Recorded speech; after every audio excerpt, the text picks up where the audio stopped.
David, it sounded like you wanted to respond.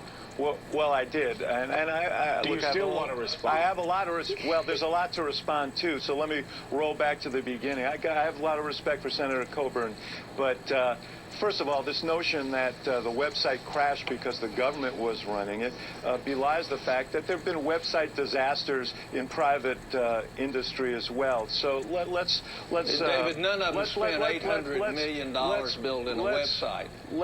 Let's push that aside. You talk about transparency. This is the first time in history that you can make an apples-to-apples comparison about health care plans, you know, online in front of you. Except with your old plan, because you're no longer eligible to buy your own plan, which was the #1 promise the president made to the American people.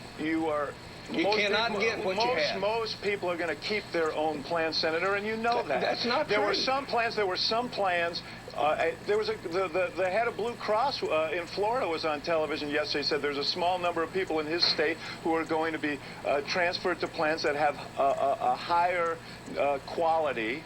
And most of them will be subsidized and will end up paying less for those plans. So let's not play games about it. People are not going to.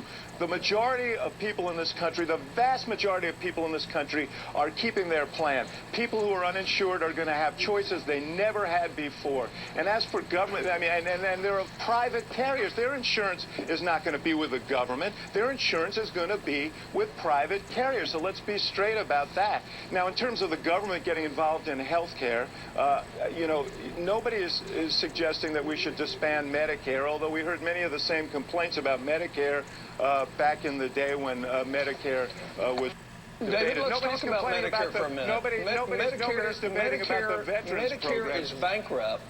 20% of everything that's spent in Medicare is defrauded from the government. It's over $80 billion a year is defrauded.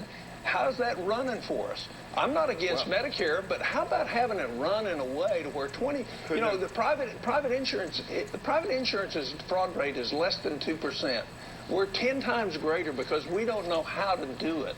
And we don't function effectively when the government does it. There's nothing wrong with the program, but let's do it a different way. And what you're seeing roll out with the Affordable Care Act is the same incompetencies that we see in large bureaucratic institutions. It's not that the ideas are all bad in the Affordable Care Act. It's that we're incompetent to roll it out. And we've proven that today. In the last several years, we've seen the cost of health care, the growth of health care costs level off after a whole decade of almost double-digit increases. And everyone, including the Congressional Budget Office, has suggested that the Affordable Care Act has had something to do with that. So okay.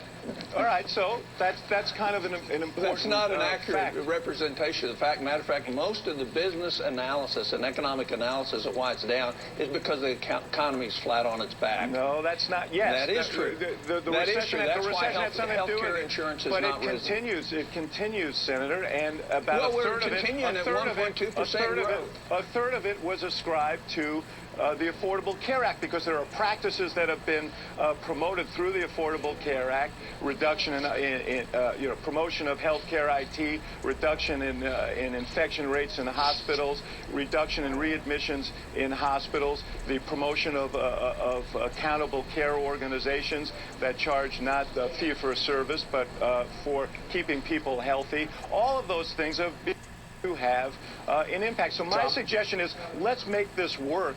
Let's give people who don't have health care the opportunity to have it. Let's give people who have health care quality health care. If you would have, go read about the Patients' Choice Act. Senator Burr, myself, and about 20 other Republican senators. Every aspect that you're seeing that's positive in the Affordable Care Act was in that bill, except ours doesn't cost $2.6 trillion. Ours isn't run by the government. Ours is run by the private sector with transparency and mandates that you have to be transparent, that you can actually see what you're getting and what you're paying for. And we actually let people keep what they like rather than making a promise, here's what you can have, and then making sure you can't have that. And that's true across every state in this country. All right, a great